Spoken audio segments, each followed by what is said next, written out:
the most underrated Prime Minister of independent India, the father of Indian economic reforms, a patriotic statesman who believed that the nation is bigger than the political system, polyglot and a versatile thinker on a variety of subjects such as literature and computer programming. P.V. Narasimha Rao. Continue and watch till the end to know more about him. If you have not subscribed to my YouTube channel, please subscribe and don't forget to press bell icon to get instant updates. P.V. Narasimha Rao was born on 28 June 1921 in a Telugu-speaking Niyogi Brahmin family in the Laknepalli village of Narsampet Mandal in Warangal district now in Telangana. His father Sitaramma Rao and mother Rukminamma hailed from agrarian families. He completed part of his primary education in Katkuru village of Bhimadevarapalli Mandal in Karimnagar district.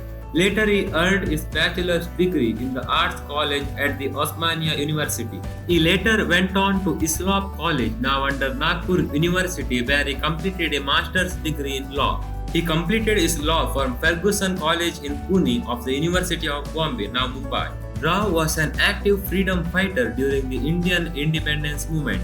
Along with his distant cousin Sadashiva Rao, Raja Narendra and Damodar Rao, P.V. edited a Telugu weekly magazine called Kakatiya Patrika in the 1940s. Both P.V. and Sadashiva Rao contributed articles under the pen name Jaya Vijaya. P.V. joined full-time politics after independence as a member of the Indian National Congress. He served as an elected representative for Andhra Pradesh State Assembly from 1957 to 1977. He served in various ministerial positions in the Andhra government from 1962 to 1973. He became the Chief Minister of Andhra Pradesh in 1971 and implemented land reforms and land ceiling acts strictly. He served as Member of Parliament Lok Sabha from Andhra Pradesh districts in 1972. Since 1972, he held several portfolios like Home, Defence and Foreign Affairs under Indira Gandhi and Rajiv Gandhi.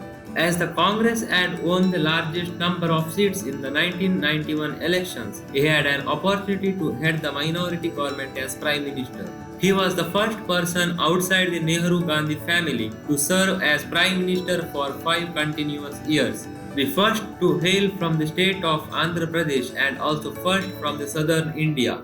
This became a comeback to Rao as his political career was on the verge of end in early 1990s. Since Rao had not contested the general elections, he then participated in a by-election in Nandyal to join the parliament.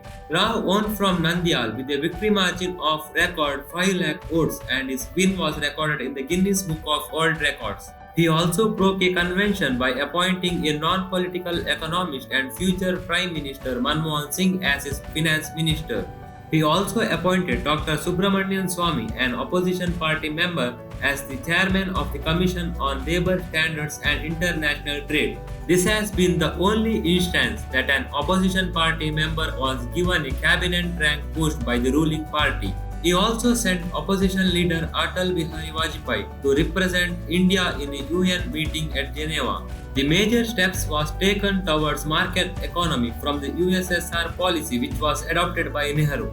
The 1991 Indian economic crisis was the result of USSR policy in India, the resulting trade deficits. As per the blueprint provided by Dr. Subramanian Swamy, the reforms were started by Rao government. The reforms progressed furthest in the areas of opening up to foreign investment, reforming capital markets, deregulating domestic business, and reforming the trade regime. Rao's government's goals were reducing the fiscal deficit, privatization of the public sector, and increasing investment in infrastructure. The major economic policies adopted by Rao includes the following.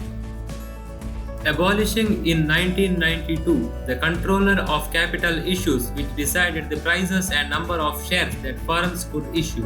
Introducing the SEBI Act of 1992 and Security Laws Amendment which gave SEBI the legal authority to register and regulate all security market intermediaries. Opening up in 1992 of India's equity markets to investment by foreign institutional investors and permitting Indian firms to raise capital on international markets by issuing global depository receipts. Starting of the National Stock Exchange as a computer-based trading system in 1994, which served as an instrument to leverage reforms of India's other stock exchanges. The NSE emerged as India's largest exchange by 1996, reducing tariffs from an average of 85% to 25% and rolling back quantitative controls, encouraging foreign direct investment by increasing the maximum limit on share of foreign capital in joint ventures from 40 to 51%, with 100% foreign equity permitted in priority sectors, streamlining procedures for FDI approvals and in at least 35 industries automatically approving projects within the limits for foreign participation. The impact of these reforms may be gauged from the fact that total foreign investment, including foreign direct investment, portfolio investment, and investment raised on international capital markets in India, grew from minuscule US $132 million in 1991 to 92 to US $5.3 billion in 1995 to 96. Rao began industrial policy reforms with the manufacturing sector. He slashed industrial licensing, leaving only 18 industries subject to licensing. Industrial regulations was rationalized. Kalam acknowledged that Rao in fact asked him to get ready for nuclear tests in 1996, but they were not carried out, as government at center got changed due to 1996 general election. Vajpayee said that in May 1996, a few days after he had succeeded Rao as Prime Minister, Rao with Dr. Abdul Kalam had told Vajpayee, "The bomb was ready and he can go ahead." Hence, Rao was the true father of India's nuclear program.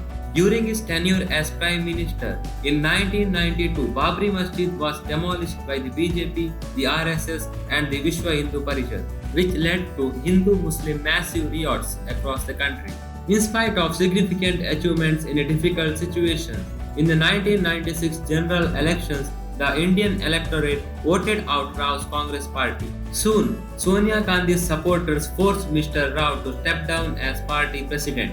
Rao rarely spoke of his personal views and opinions during his 5-year tenure. After his retirement from national politics, he published a novel called The Insider.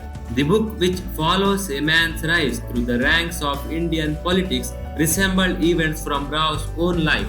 Despite holding many influential posts in government, he faced many financial troubles. One of his sons was educated with the assistance of his son-in-law. He also faced trouble in paying fees for a daughter who was studying medicine. Rao's mother tongue was Telugu, and he had an excellent command of Marathi. In addition to 8 other Indian languages, Hindi, Oriya, Bengali, Gujarati, Kannada, Sanskrit, Tamil, and Urdu, he spoke English, French, Arabic, Spanish, German, and Persian. He was able to speak 17 languages. Rao suffered a heart attack on 9th December 2004 and was taken to All India Institute of Medical Sciences, where he died 14 days later at the age of 83. His family wanted the body cremated in Delhi, but it is alleged that Sonia Gandhi's closest aides ensured that the body was moved to Hyderabad. The government of Telangana declared his birthday to be celebrated as a Telangana state function in 2014. P.V. Narasimha Rao was called the Brihaspati of Andhra Pradesh. A reformer, educationist, scholar, conversant in 17 languages, and known for his intellectual contribution, is the real inspiration to the youth. Don't forget to like and share the video. Coming with an interesting topic in my next video. Thank you.